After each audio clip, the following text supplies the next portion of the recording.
Bueno, recibimos en estudios a nuestros primeros invitados, Enzo Benech, Aníbal Pereira, dirigentes del Frente Amplio. ¿Cómo andan? Gracias por estar acá, ¿eh? Muy buen mediodía, el agradecimiento es nuestro, gracias por poder recibirnos en vuestro espacio con ustedes y con la teleaudiencia. Muchas gracias por recibirnos y es un gusto estar en Paysandú. Sí, por supuesto. Una hermosa ciudad. Hermosa, Así hermosa, que vayan, sí. saludo a los Bueno, cuéntanos qué andan haciendo por estos pagos. Bien, nosotros como fuerza política, hace 4 semanas comenzamos una gira que hemos denominado Dialogando con el Agro, que está en el marco de lo que es el trabajo permanente que nosotros definimos como prioritario en todo el territorio nacional. El año pasado estuvimos en Paysandú en más de una oportunidad en lo que fue la gira del Frente Amplio Te Escucha, que fundamentalmente esa movida, esa acción, estaba centrada en el diálogo y en la escucha con las organizaciones de todo tipo en todos los departamentos del país. Eso generamos más de 1.500 reuniones en 365 localidades, donde el objetivo de esos encuentros, de ese intercambio, era, por un lado, tener con quienes nos entrevistábamos, con las organizaciones, su visión sobre la realidad, más allá de su visión, lo que visualizan como hoy la coyuntura, los principales problemas, las principales cuestiones que ellos los rodean en el territorio donde viven y trabajan, una mirada de futuro, de perspectiva a partir de esa realidad. Y ahora en esta gira en particular es específicamente con las organizaciones vinculadas con la ruralidad. O sea, nosotros hoy en Paysandú vamos a tener varias reuniones. En este momento que nosotros estamos acá, hay una delegación integrada por la diputada Cecilia Botino y el diputado Alfredo Frati, que integra la Comisión de Ganadería y Agricultura de Diputados, en Guichón, con organizaciones y productores de la zona, ¿verdad? Nosotros vamos a tener otras reuniones también en Gallinal, acá en Paysandú,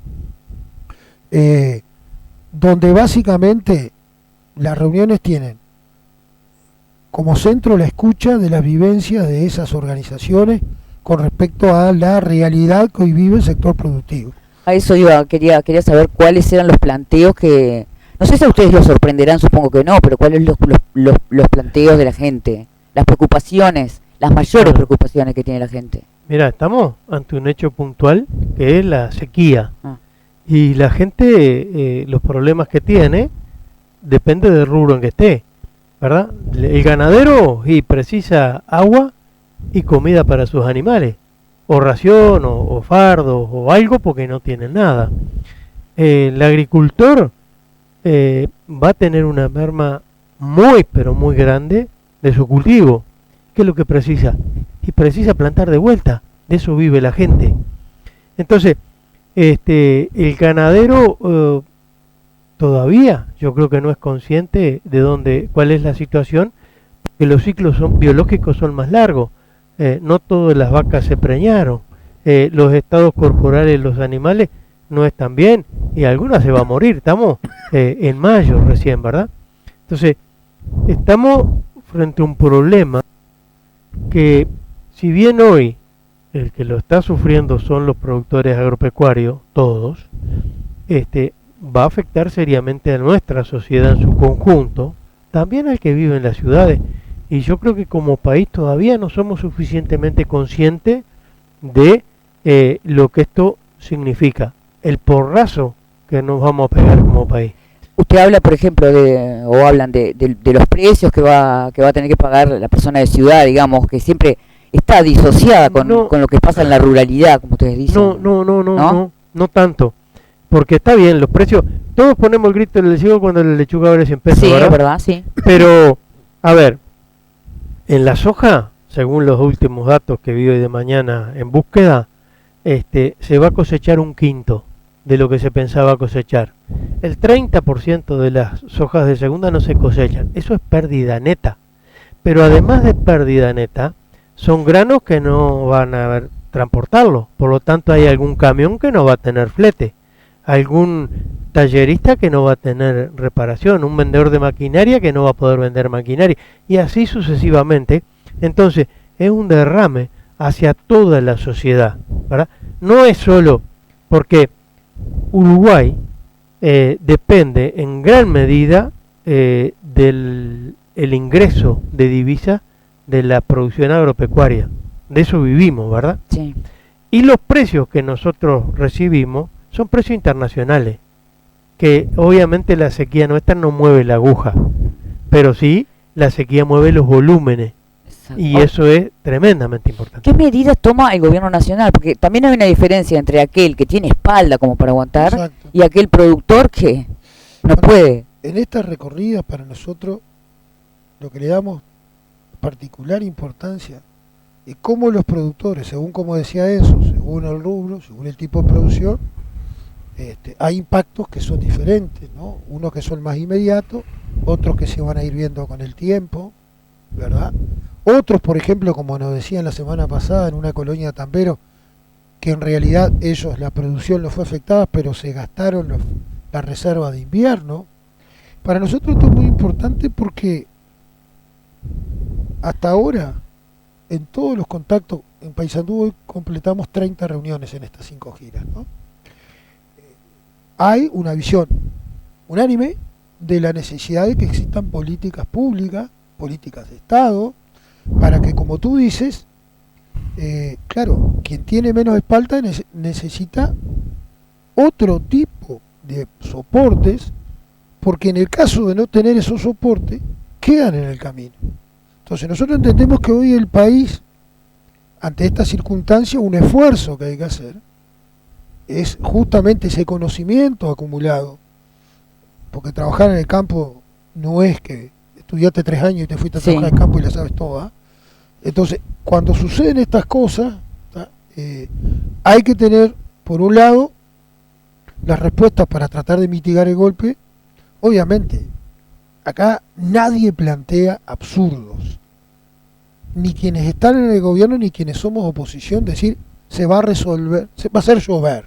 No, lo que estamos planteando es esta sequía, es el tercer año consecutivo con una seca que sobre todo en primavera modifica, cambia e impacta en la producción. Entonces la previsión en las políticas es fundamental.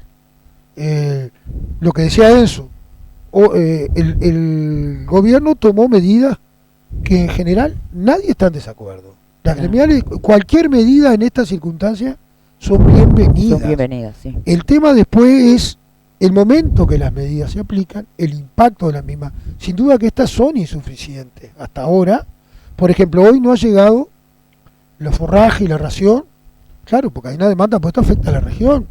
Los precios se dispararon, entonces se suspendió el programa Más Agua que se había previsto en años anteriores. Entonces, si se hubiera hecho seguramente podría haber un poco más de reserva de agua, pero en realidad acá no estamos hablando de lo que pasó. Queremos hablar de todo esto, cómo lo que pasó impacta, qué aprendizajes necesarios tenemos que tener como país. Y esto para nosotros es importante porque lo queremos reflejar en nuestros compromisos para futuro, para tener en cuenta. Entonces, hoy teóricamente podemos elaborar un programa y de hecho se está trabajando porque en diciembre tenemos el Congreso, en julio tenemos la primera instancia como fuerza política con los compromisos programáticos, pero para nosotros es muy importante estos diálogos, porque estos diálogos y recorrer cada pueblo te da la realidad de cada uno, y hay algo muy rico que ha pasado en todos los sectores que hemos estado en la producción, todos nos dan aprendizaje de cómo enfrentaron la sequía, algunos con aspectos innovadores, y a veces hasta sencillos. La creatividad del uruguayo a veces. Exacto.